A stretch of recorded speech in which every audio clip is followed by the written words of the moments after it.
Timmy No Breaks just hacked the Kill Tony algorithm and exploded onto the comedy scene. Timmy No Breaks! After appearing on Kill Tony episode 723, he's gone from unknown open micer to internet comedy legend in record time, showing once again that Kill Tony is the one place where comedians can literally change their careers and their lives overnight. But like most overnight success stories, what led to this moment was actually years in the making. Let's find out how Tim Stiefler went from former advertising guy It's pet healthcare. Yeah, it covers all your basic day-to-day needs. to comedy royalty. How did you come up with Timmy No Breaks? All right, so with one set on Kill Tony. As of this upload, Tim Stiefler's YouTube channel has gone from kinda pathetic to parabolic, and so has his Instagram, after making an instantly legendary appearance on Kill Tony. In order to figure out how this happened, I stalked him on social media and even tried to get an interview with him, but he politely turned me down. What I found is that his story is an absolutely fascinating case study to the current comedy landscape and how social media is changing comedy for everyone. Tim's journey to get to this point is really interesting. He was an advertising copywriter for years, but his true passion has always been to do comedy full-time. So in his mid-30s, he sold his stake in his advertising agency and moved to Austin, Texas to pursue his dream full-time. I was in advertising in New York. I actually started in LA when I was like 21. I took my first improv class. Yeah, it was always just like a thing for fun. And yeah, like the advertising thing, a couple agencies in New York and then got laid off and then was doing my own thing. Kind of got bought out, not for like a lot of money, but I just became too obsessed with stand-up. I just stopped caring about it. My two partners were like, dude, you just gotta go. I was like, yeah, that's fair. Before getting into stand-up, Tim studied improv for over a decade, and this proved to be the key to his Kill Tony success. Stand-up is kind of different, and so then I tried to do what I was supposed to do and like write jokes and stuff like that, and I was awful, like really, really bad for a long time. And I'm not saying like I'm good yet or anything or anywhere near where I want to be, but Right. I sort of like embraced the weird style, at least for now, and went back to that, and things started going better. So like doing that character, you know, I like coming up with ideas and concepts, you know, before just like coming up with like a written script of some kind. Yeah. In a now surreal moment, a year before he blew up on Kill Tony, he appeared on Hans Kim's podcast and literally asked him what it was like to blow up on Kill Tony. Know what I want to hear about? Your experience going from being an open mic comedian here to all of a sudden being on Kill Tony, and like how your life changed. That's what I'm curious about. I got on the show and then I kept doing it. The first night it was like, your life is about to change. You're going to be whatever. And I was like, oh my God. And then it slowly started getting more and more. And then I started doing shows out on the road. And then I started like walking around and People saying like, hey, what's up? This man is a master manifester. If you look back on all of the people who have blown up on Kill Tony, the majority of them have been almost cartoonish in how much they seem like characters in a movie. Tony's a big fan of pro wrestling, and he seems to like people who have a gimmick. There are some who have an ethnic gimmick, and there are others who invent their own gimmicks. But the point is that a big part of success on Kill Tony is that it's not enough to be funny. You have to be funny and be a character. And lucky for Tim, part of improv is coming up with characters. If you look at his Instagram, he's come up with a bunch of ideas for characters, and they are all really funny and really smart. The advanced comedian guy is actually hilarious. But as good as he is at writing for advertising and doing character sketches on Instagram, he explains on the Eric McLaughlin podcast that he was having a hard time writing stand-up material. And because of this, he came up with his own style of anti-comedy, comedy that's purposely bad. What I tend to gravitate towards, which is like weird, not set up punchline stuff, just weird, you know, original, always trying to be original, sometimes like just trying to deconstruct the art form of like doing like anti-comedy stuff or making fun of it or whatever. Right. That's just kind of like what was my material, was like just not good. And so what I did was I dressed up. I don't know why I'm so like comfortable just taking these big swings, but I dressed up in like interview attire. And then I like went up there and I treated it like an interview. That's good. But I bet that killed.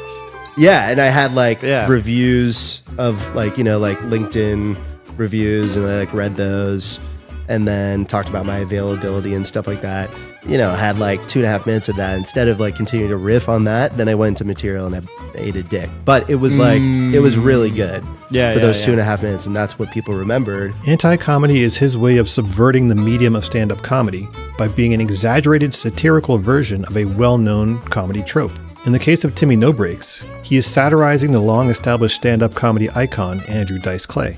He did the same thing with Dane Cook on his Instagram. You know when you're talking to a girl and she's like, you know when you have a dad and he's like, you gotta do this. Get out of town, Dad. Get out of town. You know when you have a mom and she's like, ew. Come on, Mom. You don't know me. You don't know yourself. Oh, man. I was banging this chick and then she was coming and I was like, maybe you should go.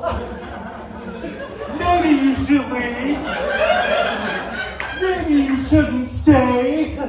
It's a very risky thing to do, and it can easily go very badly, but when it works, it really works. And Timmy No Breaks managed to get the tone exactly right. Kill Tony has such a large audience now that people are starting to figure out ways to hack Kill Tony. It's sort of like comedy game theory. In game theory, if you do what everyone else is doing, then you won't win. You'll just blend into the background. In order to win, you must stand out. In order to stand out, you must be willing to be different. But being different is risky. What most people don't know is that before Tim appeared as Timmy No Breaks on episode 723, he had appeared as Tim Stiefler a month before on episode 714, where he was still doing anti-comedy, but he was doing it as himself. This appearance went relatively unnoticed, and he mentions how he wasn't sure if the Timmy No Breaks character would even work on Kill Tony. Like you said, the big swing, because nobody else is doing that. Everybody else is like got some scribbled bullshit that they To me, have. it just seems like a waste of time. Like I got in Kill Tony, and I didn't consider what I did to be a big swing. It's just one of my normal bits, and it went fine. It didn't. I think the audience was like, I don't know what the fuck to make of this shit. And people are just like, wow, you like really went for it. I was like, no, that's not what I wanted to do. I wanted to do the Timmy No Breaks. You wanted to really go for it. I just don't understand what the point is of like going up there, and if you just go up there and you're like one of like us, like you know, and you're not like Keith Cordes or you know like something that's like memorable, and you're just doing jokes. It's kind of like they want something more. What's gonna happen for you? They want something more. You know, because you need to play into like the physical trope that you're in or whatever is what you mean. I just mean like you might as well take a huge swing, and then if the result is everybody hates it or everybody loves it, you know, there's no benefit to just going up and like doing just normal stand-up just jokes. Some crap. And for me, playing it safe makes no sense if I'm already doing these like ridiculous things. Yeah. The thing that Tim understands is that the key to blowing up on Kill Tony isn't really about how good your minute is. It's about how well you use the time that you have. The shortest part of anyone's appearance on the show is their minute of stand-up comedy. The longer portion is the interview afterwards. Tim treated this format as if it was an improv game. He used the minute of stand-up to introduce the character of Timmy No Breaks, who is cluelessly bad at stand-up and clearly copying Dice. Then, he used the interview as a way to expand the improv by answering Tony's questions while in character. The How Old Are You bit was actually something he had already workshopped before. There was somebody in the audience and I was like, dude, you look like a child, like you're not able to be here. And then I was like, how old are you? And they're like 20, 25. I'm like, yeah, fucking right. I'm 18 years old. and then, you know, there were people laughing. I was like, actually, I am. That's rude. And then I was able to, and and then the bit did better than it had ever done because it's. How old are you? I'm 18. How old are you, Timmy? That's rude. That's okay. How old are you? How old are you, Timmy? I'm 24. Really? Guy, that's fucking. How old are you? How old are you, Timmy? 24 years old. Really? Yes. This is fucking... Guys, come on. I'm a guest here. What the fuck?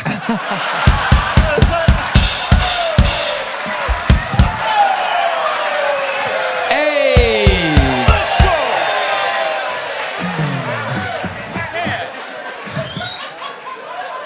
I'm 36. There it is. There it is. He also touched on the idea of delusional comics who don't realize that they're bad. Some of the worst comedians I see in the scene are the people that think they're good. And that's always really a sad bothers thing me to see. Yeah, when people are like, "Fucking did so well." Yeah, it's like I just like watched that. What the fuck? Yeah, no, just you like did you not. delusional dumbass. Like I don't know why that bothers me so much. It It's pretty shouldn't, bad. but So he put all these elements together and came up with the character of Timmy No Breaks. You can call it anti-comedy or meta-comedy, but you have to respect that he took a big swing and it worked. It was different, it was out of the box, it was risky, but it worked. So in short, Tim Stiefler hacked Kill Tony by 1. Playing a character, 2. Satirizing stand-up comedy itself, 3. Using the format as an improv game. And 4. Being likable, which is something that can't be understated. Doing something like this is definitely risky and can go horribly wrong. Just ask this guy. Mr. Mars Martian, Louis J. Gomez. Thank you, Lenny Kravshit. How old are you? 723 years old. Okay, there he goes, Mr. Mars Martian, everybody. If you're going to play a character, it has to be a likable character. But I think that his appearance on the show previously on 714 showed him that he needed to be different in order to stand out, because that appearance didn't move the needle at all. So I think that he realized that in order to win at the game of Kill Tony, you have to take a big swing. If you strike out, you strike out. But if you connect, you become a legend. And Timmy No Breaks is now a legend in the Kill Tony universe. There he goes, Timmy No Breaks. Wow, he immediately gives it to a fan. He gives it right to an audience member. Unbelievable. A man of the people. A man of the people. Timmy No Breaks.